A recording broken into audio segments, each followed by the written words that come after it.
نحمده ونصلي على رسوله الكريم اما بعد فاعوذ بالله من الشيطان الرجيم بسم الله الرحمن الرحيم سورۃ الکافرون. تجوید کے اعتبار سے پہلے پڑھتے ہیں جی. قل یا ایھا الکافرون.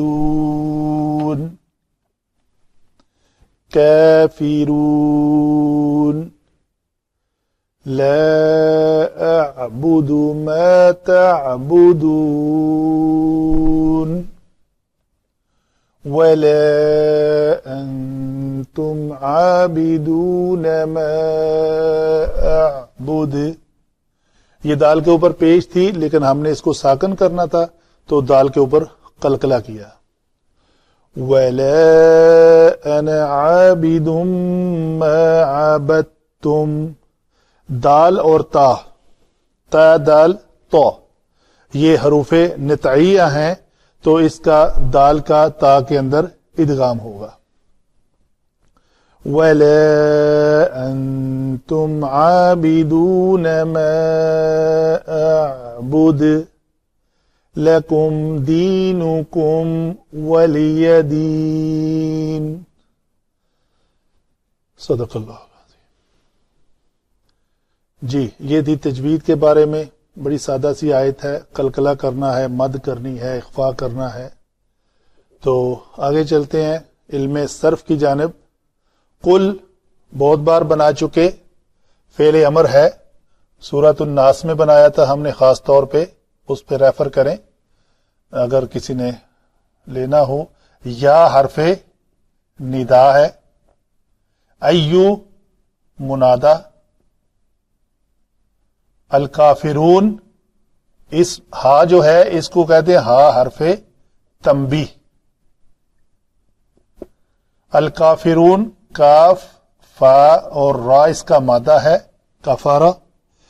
یہ یہ اس میں فائل ہے. اس میں فائل جب ثلاثی مجرد سے بنانا ہو تو فاعل کے وزن پہ اس کو بناتے ہیں. فا عین لام، فا کلمہ عین کلمہ کے درمیان ایک الف کا اضافہ کرتے ہیں تو وہ بن جاتا ہے لفظ کافر. تو یہ حالت رفعی میں ہے. کافرو، کافران، کافرون. لا حرف نفی ہے جی. اعبدو عین با دال اس کا مادہ ہے، یہ باب نون سے ہے تو عبدہ یا عبودو سے یہ واحد متکلم کا صیغہ ہے. اعبدو میں عبادت کرتا ہوں یا کروں گا. ما موصولہ. تعبدون عین با دال باب نون فعل مضارع جمع مذکر حاضر کا صیغہ. واو پھر حرف عطف ہے. لا حرف نفی ہے.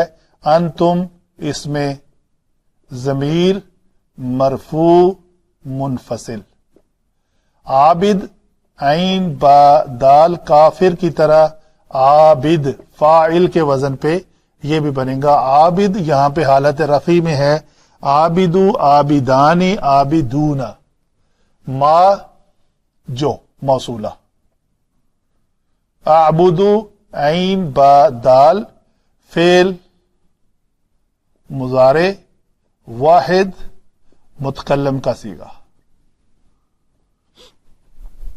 ولا انا اور نہ ہی میں. اور عطف لا نفی. انا ضمیر مرفوع منفصل. عابد پھر وہ پہلے بنا چکے ہم. ٹھیک ہے جی. یہاں پہ عین با دال اس کا مادہ ہے تو ما موصولہ. عابد اس میں فائل.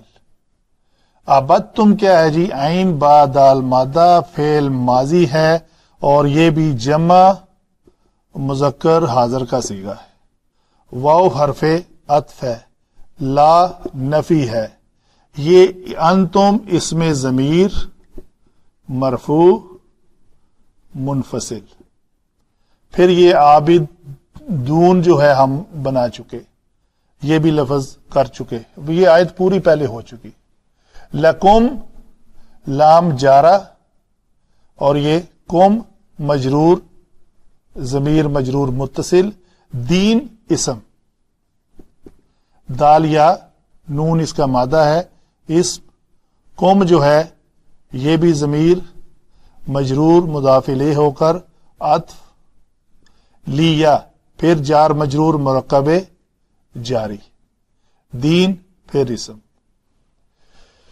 یہ ہوئی جی ہماری علم صرف کے مطابق تمام کلمات کے بارے میں چھوٹی سی تفصیل کہ ہر لفظ جو ہے نا وہ کیسے بنتا ہے۔ ابھی ہم آگے شروع کرتے ہیں علم نحو اس کے بارے میں۔ جی کل آپ فرما دیجئے، فعل امر ہے جی، کل فعل امر کے پہلے صیغے میں ہمیشہ میں کہتا ہوں ایک ضمیر چھپی ہوتی ہے جو انتا کی ضمیر ہے، انتا۔ تو یہ آپ صلی اللہ علیہ وآلہ وسلم کو اللہ تعالی فرما رہا ہے کہ آپ کہہ دیجئے ان کافروں کو، یا ایھا الکافرون، ایو جو ہے وہ منادہ ہے، یا ایو، اے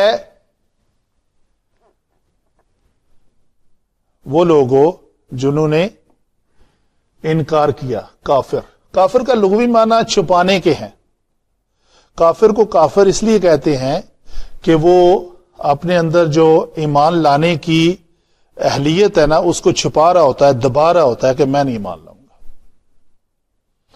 سورہ قرآن پاک میں ایک اور جگہ کافر کو ایز اے کاشتکار بھی لفظ کافر کے لیے استعمال کیا گیا ہے، کافر ہی اس کا ترجمہ کیا گیا ہے۔ وہ کیا کہتا ہے؟ بیج کو زمین کے اندر چھپاتا ہے جس سے وہ اگ کر پودا بن جاتا ہے، تو وہ بھی ایک لفظ ہے۔ تو یہ دونوں ذو معنی لفظ، ایک ہی لفظ ہے، معنی ڈیفرنٹ ہے، تو معنی کی جو روح ہے نا وہ اس طرح آپس میں میچ کرتی ہے۔ عام آدمی کے سامنے کہا جائے کافر اور کسی کاشتکار کو کافر کہا جائے تو عجیب سا لگتا ہے، لیکن ڈیپتھ اس کی یہ ہے کہ قرآن نے اسی ایک لفظ کو دونوں کے لیے استعمال کیا ہے۔ انکار کرنے کے لیے وہ اپنے ایمان لانے کی طاقت کو چھپاتا ہے، اور کاشت کرنے کے لیے وہ پودا اگانے کے لیے زمین کو بیج کو زمین کے اندر چھپاتا ہے۔ چھپانا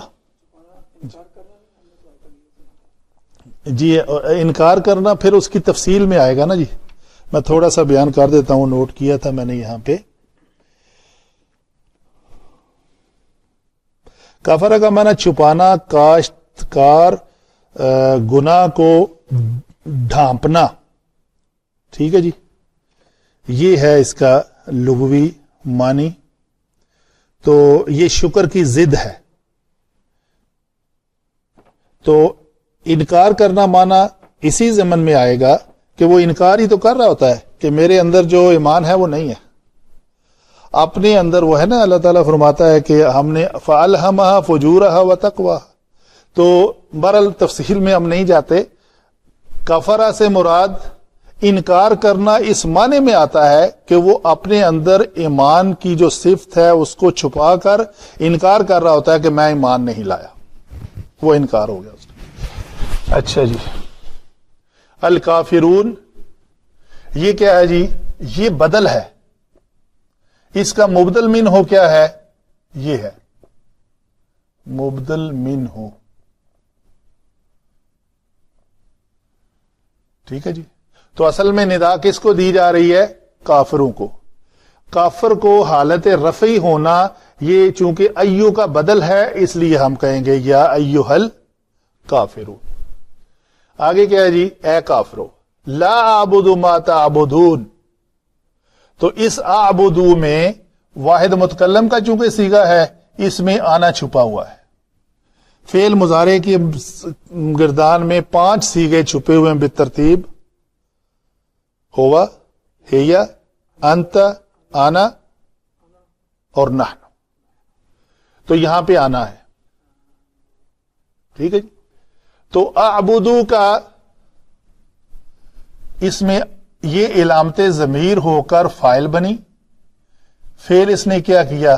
آبادہ کیا کہ نہیں کیا؟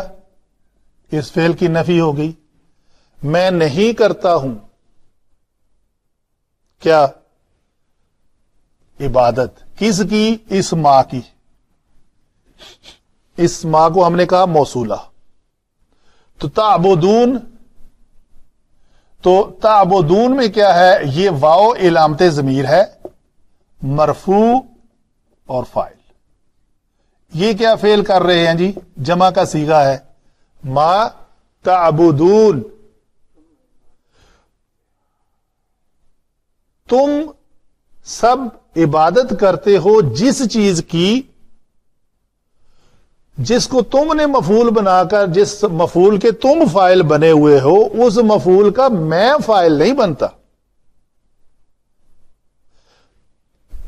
بات سمجھ میں آ گئی کلیئرلی؟ کہ یہ ما اعبدو کا بھی مفعول ہے اور تعبدون کا بھی یہ ما مفعول بن کر موصولہ ہو کر مقدم ہے اس کا مفعول بھی، کہ میں جس چیز کی تم عبادت کر رہے ہو میں اس کی عبادت کرنے والا نہیں ہوں. آگے کیا ہے جی؟ اس ما کو ہم کہیں گے موصولہ منصوب، محلن منصوب اور مفعول بھی، اس فاعل کا بھی اور اس فاعل کا بھی. واو پھر ہے عطف. ولا انتم، یہاں پہ انتم جو ہے یہ کیا ہے جی؟ مبتدا. اور نہ ہی تم. انتم کو ہم نے کہا کہ یہ حالت رفعی میں ہے اور یہ ضمیر مرفوع منفصل ہے. ضمیر مرفوع منفصل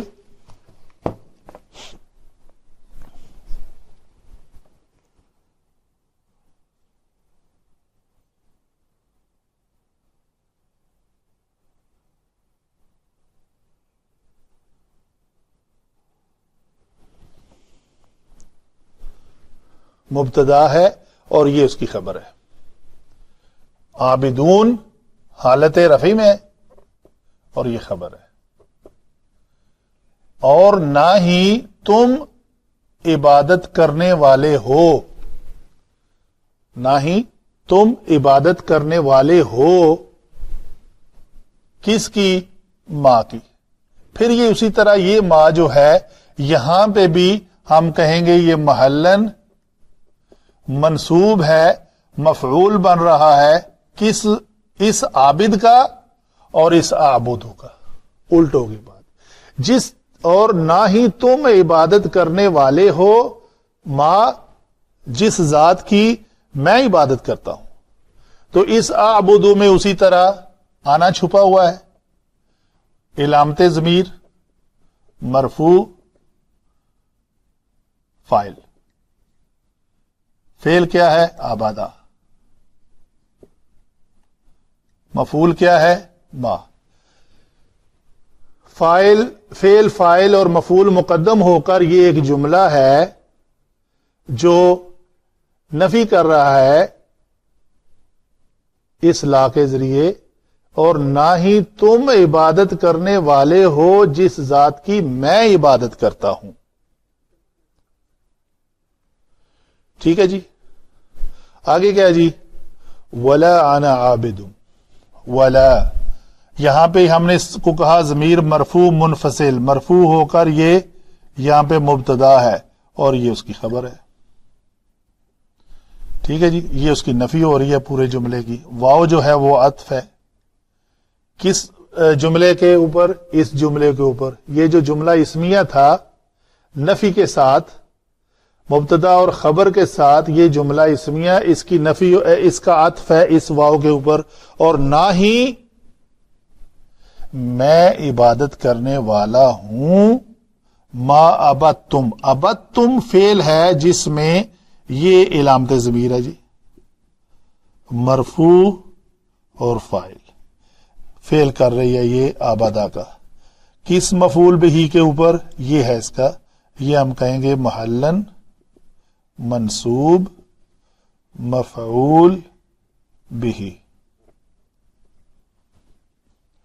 فعل جمع فاعل جمع مفعول بہی، یہ جو جملہ ہے یہ بتا رہا ہے کہ اور نہ ہی میں عبادت کرنے والا ہوں، اس کا آگے موصولہ ہو کر یہ موصولہ محلن منصوب ہوگا اس مفعول بہی کا. مفعول بہی کا آگے صلہ کیا ہے؟ عبدتم، یہ اس کا صلہ ہے. یہاں پہ بھی ما اعبدو محلن یہ موصولہ ہے، اس کا یہ صلہ ہے. اس ما کا یہ فعل اور فاعل یہ صلہ ہے. ٹھیک ہے جی. تو یہ ہوئی اور نہ ہی میں عبادت کرنے والا ہوں جس چیز کی تم عبادت کرتے تھے. آگے پھر یہ وہی جملہ ریپیٹ ہو رہا ہے، ولا انتم عابدون ما اعبد، یہ اسی شکل میں آئے گا. لکم دینکم، دین حالت رفع میں ہے، مرفوع ہو کر مرفوع ہے تو ہم کہیں گے یہ مبتدا ہے، مبتدا مؤخر ہے جی یہ، اور لکم اس کی خبر ہے مقدم. دینکم تمہارا دین، لکم تمہارے لیے. یہ دینی جو ہے نا جی، یہ اصل میں تھا دین جمع یا دینی، یہ ہم کہیں گے جی یہ محلن مرفوع ہے. محلن مرفوع کیسے؟ کوئی بھی اسم جب یا متکلم کی طرف مضاف ہوتا ہے تو اس کی حالت جری، حالت رفعی اور حالت نسبی ایک ہی ہوتی ہے، اس کے اندر مقدرہ ہوتی ہے اس کی حالت. تو ہم کہیں گے دینی، تو یہ مرفوع ہے اور یہ مبتدا ہے اور یہ اس کی خبر ہے. لیا جار مرکب جاری جو ہے یہ خبر ہے اور یہ مبتدا ہے. اور میرے لیے میرا دین، تمہارے لیے تمہارا دین، ایک ہی قسم کا جملہ ہے. اس جملے میں بھی مبتدا مؤخر ہے، خبر مقدم ہے. اس میں بھی مبتدا مؤخر ہے، خبر مقدم ہے. اس کا مبتدا بھی مضاف مضاف الیہ ہے، اس کا مبتدا بھی مضاف مضاف الیہ ہے، خبر بھی مضاف مضاف الیہ جار مجرور ہے، اس کی خبر بھی جار مجرور ہے. ٹھیک ہے جی. تو یہ دینکم مرکب اضافی، دینی مرکب اضافی ہو کر یہ دونوں خبریں ہیں. تو اسی ایک ہی قسم کے جملوں کے درمیان یہ واو جو ہے حرف عطف ہے. تمہارے لیے تمہارا دین اور میرے لیے میرا دین. وما علینا الا البلاغ.